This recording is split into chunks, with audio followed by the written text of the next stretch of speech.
Hello dear students, स्वागत आप सभी का आपके अपने इस ब्यूटीफुल चैनल में। आज अपन पढ़ने जा रहे 12th आरबीएससी बोर्ड का जो चैप्टर नंबर 5 चल रहा है उसका लेक्चर नंबर 6। क्लियर बेटा? तो अपन स्टार्ट करते हैं। अपन ने लास्ट लेक्चर में रजिस्टिविटी पर डिस्कस किया था। आज उसी पॉइंट को मैं आगे बढ़ा रहा हूँ बेटा।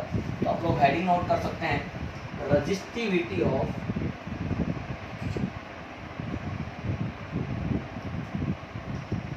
Different materials.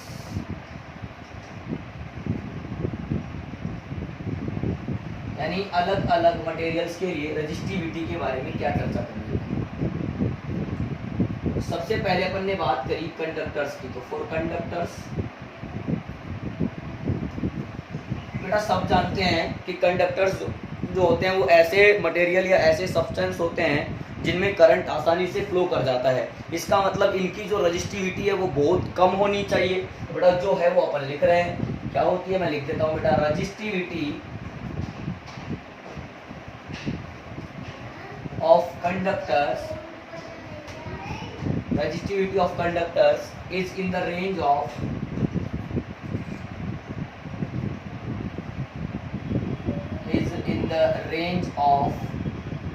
10⁻⁻8 ohm into metre. देखिए कितना कम है, 2 10⁻⁻6 ओम इंटू।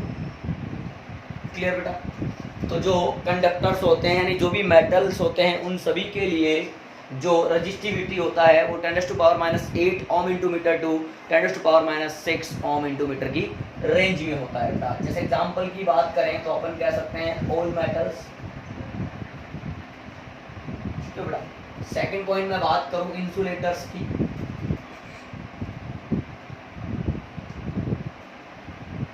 बेटा इंसुलेटर तो ऐसे सब्सटेंस होते हैं जिनमें या तो करंट फ्लो होता ही नहीं है या फिर हो भी जाए बाई चांस तो बहुत न के बराबर यानी नेग्लिजिबल। तो इसका मतलब सर इनमें तो रेजिस्टेंस या फिर जो रजिस्टिविटी है वो बहुत ज्यादा होनी चाहिए। बिल्कुल बेटा वही अपन लिखेंगे, resistivity of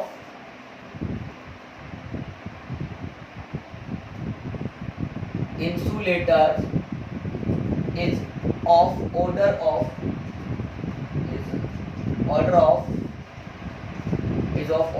10⁻16 ohm into metre. देख पा रहे। थर्ड पॉइंट बेटा मैंने यहाँ पे ले लिया अपना फॉर सेमी कंडक्टर से भी ले सकते हैं। For semi conductor. क्लियर बेटा? अब सेमी कंडक्टर जो होते हैं उनमें क्या होता है बेटा, आप ध्यान से सुनना। सेमी कंडक्टर जो भी होते हैं उनकी रजिस्टिविटी डिपेंड करती है टेम्परेचर पर। तो इनमें सीधी बात आप ये याद रखें कि अगर किसी भी सेमी कंडक्टर के लिए टेम्परेचर इंक्रीज किया जाता है तो उसकी रजिस्टिविटी डिक्रीज हो जाती है। बेटा वहां पे एक्चुअली होता क्या है, जैसे ही टेम्परेचर इंक्रीज करते हैं तो जो अपने सेमी कंडक्टर्स के लिए एलिमेंट्स हैं उनके बीच में जो कोवेलेंट बॉन्ड हैं वो ब्रेक होने लगते हैं। और जैसे जैसे कोवेलेंट बॉन्ड ब्रेक होते हैं वैसे वैसे चार्ज कैरियर बढ़ने लगते हैं। और जब नंबर ऑफ चार्ज कैरियर बढ़ेंगे तो जाहिर सी बात है इलेक्ट्रिक करंट इंक्रीज होगा, मतलब रजिस्टिविटी डिक्रीज होगा। तो बेटा अपन यहां लिख सकते हैं resistivity of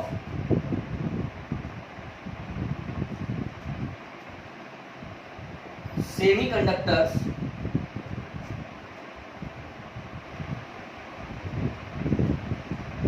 depends upon the temperature। किस पे डिपेंड करती है बेटा ये? टेम्परेचर। मैंने कहा ऑन इंक्रीजिंग टेम्परेचर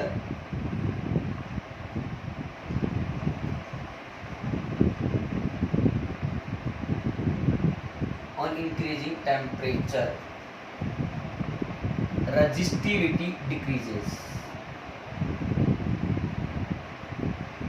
क्यों बेटा? क्लियर? फटाफट से इतना नोट करिए बेटा आप लोग, फटाफट से। अच्छा बेटा एक इसमें खास बात और है, जो 0 केल्विन टेम्परेचर होता है जिसको अपन एब्सोल्यूट जीरो टेम्परेचर भी कहते हैं, उस पर सेमी कंडक्टर एक इंसुलेटर की तरह बिहेव करने लगता है। तो बेटा यहाँ एक स्टार मार्क करके लाइन लिखेंगे, एट एब्सोल्यूट जीरो टेम्परेचर, बोले तो 0 केल्विन। ठीक है? Semiconductor we have as an insulator, as an insulator. Clear हुई बात? बेटा नेक्स्ट टॉपिक देखो, छोटी छोटी बातें कर रहे हैं। रजिस्टिविटी हम लोगों ने समझ लिया, बेटा अगला पॉइंट है और कंडक्टिविटी क्या होगा। ठीक है बेटा, अब कंडक्टिविटी क्या होती है जरा इसके बारे में भी हम लोग यहाँ पे जानने की कोशिश करते हैं। बेटा जो कंडक्टिविटी होता है, या फिर इसको एक और नाम कह सकते हैं स्पेसिफिक कंडक्टेंस, स्पेसिफिक कंडक्टेंस। बेटा reciprocal of resistivity is called conductivity. बिल्कुल बेटा, the reciprocal of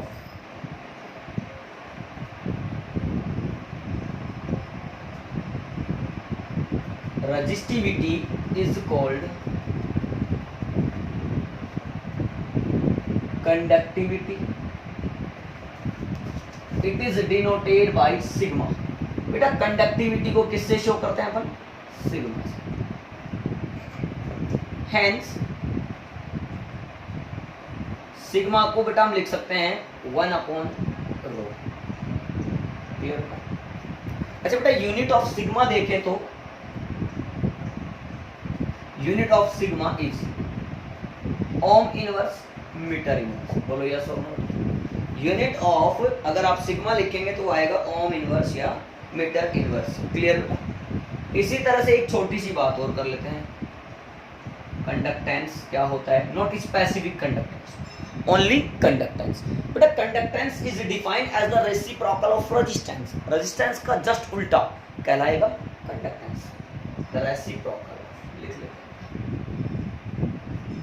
the reciprocal of resistance is called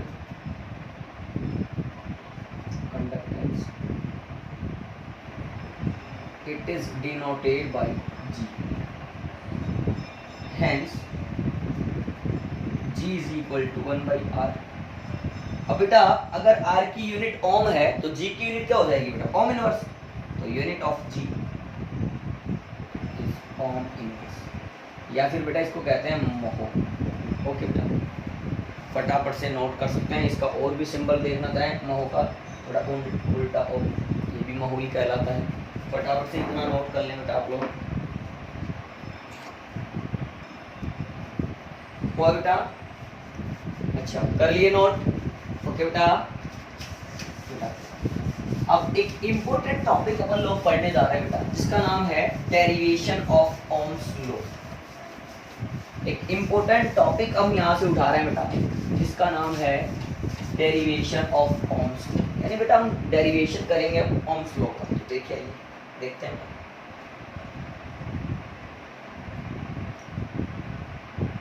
derivation. बेटा इसमें पहला जो लेंगे अपन वो लेंगे microscopic form.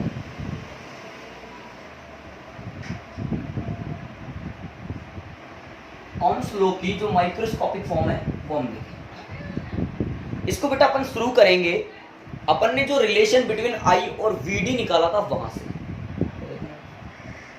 From the relation, अभी समझ में आएगा बताइए आपको। From the relation between current and drift velocity,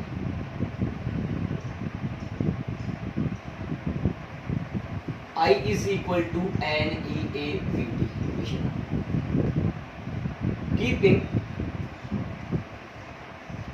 VD is equal to EE by M into tau in equation 1। Equation 1 में अपन ये रख सकते हैं बेटा, I is equal to NE A VD की जगह लिख दूंगा e by m into two. क्या बेटा अब ध्यान से देखिए बेटा अपन यहाँ पे, तो यहाँ से आप ध्यान से देखिए इस आई को, सॉरी ए को इधर ले आओ तो I upon A N E into E square tau by M into में ई। बेटा I upon A current flowing per unit area is called current density J is equal to N E square tau by N into में E. Side में लिख सकता हूं मैं कि J is equal to क्या लिखा है मैंने, I अपॉन A को J लिखी है। अब ध्यान से देखेंगे प्यारे बच्चों, तो यहाँ पे n कांस्टेंट है, नंबर डेंसिटी, इलेक्ट्रॉन का चार्ज कांस्टेंट है, मास कांस्टेंट है, टाउ टेम्परेचर पर डिपेंड करता है। तो ये पूरी वैल्यू ही अगर कांस्टेंट है तो इसको रिप्लेस कर दिया जाता है एक नई कांस्टेंट वैल्यू से, दैट इज सिग्मा। तो J बराबर सिग्मा E, इक्वेशन नंबर आया सेकंड। यहाँ पर सिग्मा क्या है बेटा, where sigma is equal to, अभी भी सीखे थे, कंडक्टिविटी, यानी n E square tau by m को कंडक्टिविटी अपन ने लिखा है कांस्टेंट मानते हुए। तो यहां से वापस इसको वेक्टर फॉर्म में लिख लो, इक्वेशन को in vector form, J vector is equal to sigma e vector, equation number आया थर्ड। बेटा कुछ नहीं करना है, I is equal to l e a v d से चलना है, VD की वैल्यू इसमें पुट करनी है बेटा। फिर J is equal to sigma E, ये होता है ओम्स लॉ का माइक्रोस्कोपिक फॉर्म। बेटा जो V बराबर IR हम पढ़ते हैं ओम्स लॉ का, वो होता है स्टैंडर्ड फॉर्म। बेटा ये भी हम लोग निकालेंगे। पहले अपन ने A पॉइंट पे क्या ले रखा है, माइक्रोस्कोपिक फॉर्म ले रखा है। तो J इज इक्वल टू जो सिग्मा E आया है, बेटा यहाँ से एक बात तो पता चल गई, अगर सिग्मा तुम कांस्टेंट हो, hence we can say that conductivity of a conductor is independent of electric field applied. यानी ये जो कंडक्टिविटी होती है वो कितना इलेक्ट्रिक फील्ड अप्लाई किया गया है, इससे इसकी सेहत पे कोई फर्क नहीं पड़ता है। तो मैं लिख रहा हूं, it is clear that from equation 3, या पहले तो इसका नाम लिख देते हैं, equation 3 shows microscopic form of Ohm's law। ठीक बेटा, अब लिख लो, it is clear from microscopic form of Ohm's law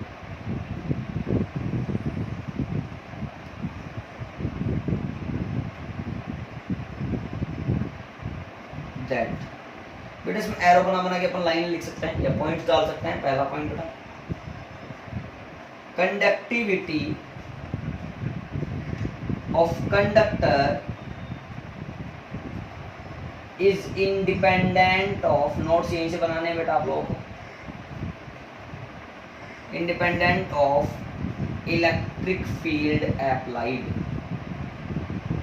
जितना इलेक्ट्रिक फील्ड लगाया गया है उससे कंडक्टिविटी इंडिपेंडेंट रहती है। सेकंड पॉइंट बेटा, यहाँ पे देख पा रहे हैं कि current density is directly proportional to electric field applied. Current density of conductor is directly proportional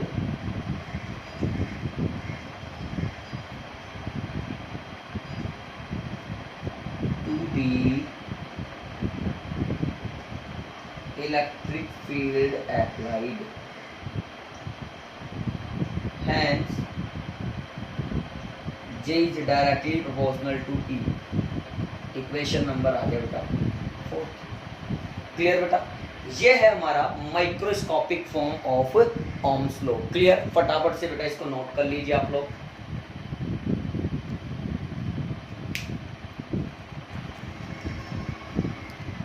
लिख लिए बेटा, हो गया, ठीक है। अब हम नोट करते हैं बी पॉइंट स्टैंडर्ड फॉर्म। अब बेटा हम पढ़ेंगे यहाँ पे बी पॉइंट स्टैंडर्ड फॉर्म।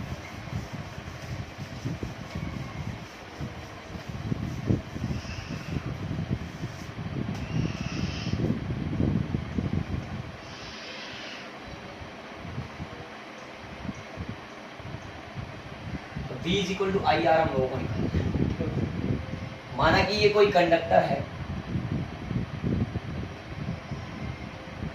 जिसको हमने बेटा एक 20 वोल्ट की बैटरी से कनेक्ट किया है। करंट आई फ्लो होगा, इलेक्ट्रॉन चलेंगे, इलेक्ट्रिक फील्ड होगा इधर साइड। ठीक है, अच्छा बेटा इसमें देखना, when a battery of potential difference V is connected across the ends of conductor of length L and cross sectional area A,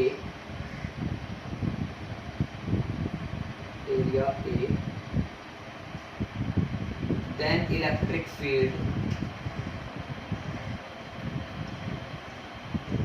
is E is equal to V by L equation. ये तो हम जानते हैं, ठीक है। अब यहाँ पे आ जाओ, बाई V बराबर आई आर, ये अपन को प्रूव करना है। तो by microscopic form of Ohm's law,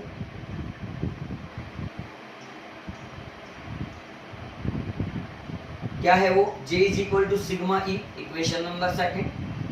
बेटा इक्वेशन 1 से E की वैल्यू इक्वेशन सेकंड में पुट कर दो। फ्रॉम इक्वेशन 1 एंड 2, तो J की वैल्यू आ जाएगी sigma V upon L, equation number अपने पास में आ गया third.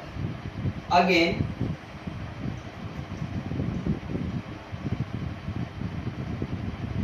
We know that J is equal to I upon A, equation number 4। बड़े यहाँ पर J की वैल्यू है I अपॉन A और J की वैल्यू है सिग्मा V बाई L। तो इन दोनों को कंपेयर कर लो। On comparing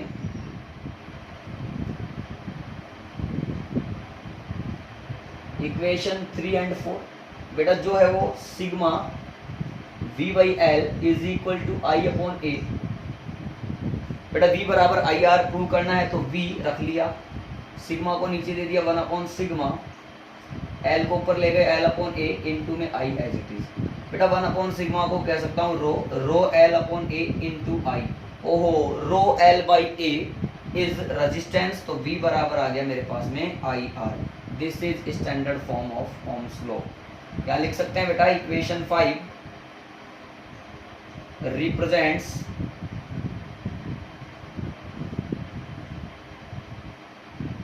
standard form of ohms law. Clear बेटा, कुछ नहीं करना इसको, J is equal to sigma E, यहां से शुरू करना है, E की वैल्यू V बाई L डालनी है। बेटा एक फॉर्मूला J का ये आ गया, एक formula J is equal to I upon A ये लगाना है। फिर बेटा दोनों को इक्वल करके सीधी सीधी बात है 1 अपॉन सिग्मा को रो कह सकता हूँ, और बेटा rho L by A upon rho L by A को अपन R कह सकते हैं। तो V is equal to I R हमारे पास आ जाएगा standard form of ohms law. Clear बेटा, फटाफट से नोट कर लो बेटा इसको।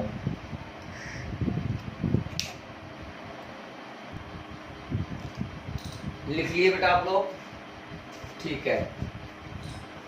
अपन स्टार्ट करते हैं next topic.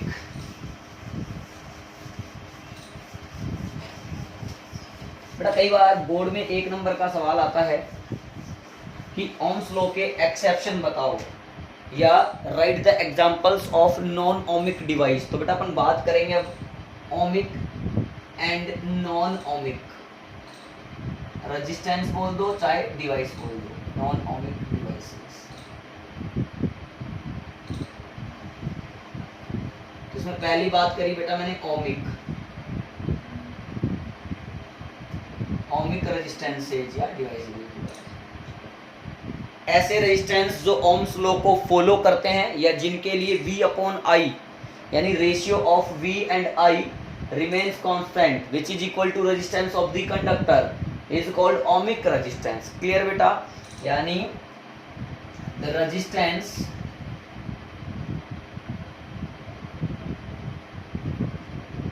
Which follow Ohm's law resistances are called ohmic resistances।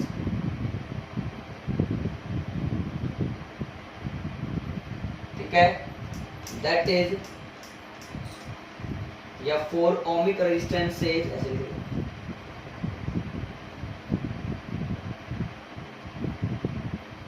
V upon I, ये जो वैल्यू है बेटा ये क्या रहती है, remains constant and graph between V and I is straight line। ये बात है।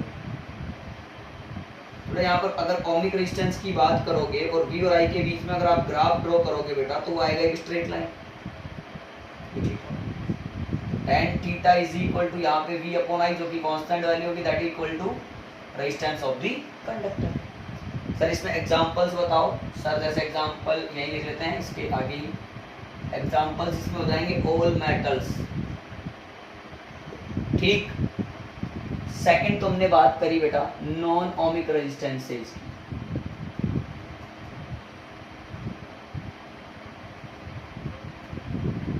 अब नॉन ओमिक रेजिस्टेंसेज क्या होते हैं? ऐसे रेजिस्टेंसेज जिनके लिए ओम्स लॉ फॉलो नहीं होता या जो ओम्स लॉ को फॉलो नहीं करते हैं वो कहलाते हैं नॉन ओमिक रेजिस्टेंसेज। क्लियर बेटा? या फिर ऐसे कह दो जिनके लिए V अपॉन I भी कांस्टेंट नहीं रहता या फिर जिनके बीच में V और I का ग्राफ भी स्ट्रेट लाइन नहीं आता। बेटा मैं यहाँ लिख सकता हूं the resistances which do not follow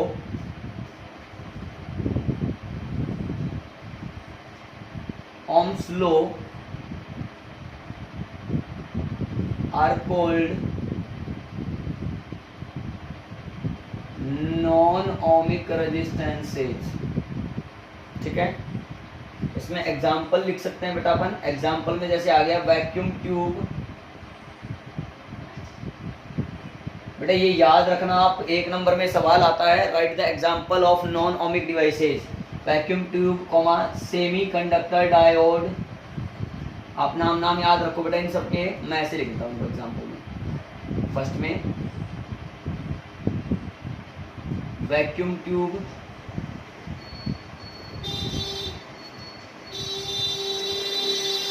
semi conductor diode. बेटा तीसरा है टॉर्च बल्ब। ये सारे नॉन ओमिक डिवाइसेज के नाम लिख रहा हूं बेटा मैं। फोर्थ बेटा और लिख लो, आपको 2-3 ही पूछता है। Liquid electrolyte. आप ये नाम सारे लर्न कर लें बेटा। फिफ्थ अपने पास में आ जाएगा बेटा ट्रांजिस्टर। क्लियर? ये इस तरह की डिवाइसेज हैं जो ओम्स लॉ को फॉलो नहीं करता। और साथ ही में for non ohmic resistances V upon I does not remain constant and also graph between V and I is not a straight line। बेटा लिख सकते हैं अपन ये for non-ohmic resistances V upon I does not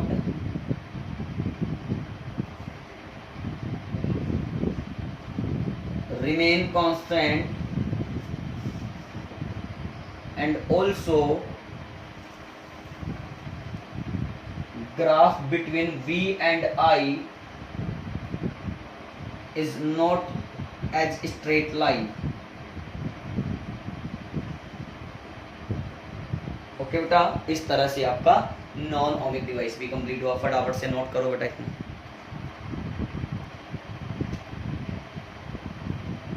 हो गया बेटा? कर लीजिए फटाफट। आया समझ में? ओके डियर स्टूडेंट्स, आज के इस वीडियो लेक्चर में इतना ही काफ़ी है। आप लोग इसको प्रिपेयर करें और नोट्स प्रॉपर बनाएं बेटा। कोई भी डाउट हो तो बिना हेजिटेशन के आप लोग कमेंट सेक्शन में कमेंट कर दें बेटा, आपको सॉल्यूशन मिलेंगे। आप लोग वीडियो पसंद आई तो इसे लाइक करिए, शेयर करिए और चैनल को सब्सक्राइब करना बिल्कुल भी ना भूलिए। और एक ज़रूरी बात जो मैं आपको बता दूं बेटा, जब तक नेक्स्ट वीडियो नहीं आ जाती तब तक आप लोग पढ़ते रहिए, लगातार लगे रहिए अपने काम में। All the very best.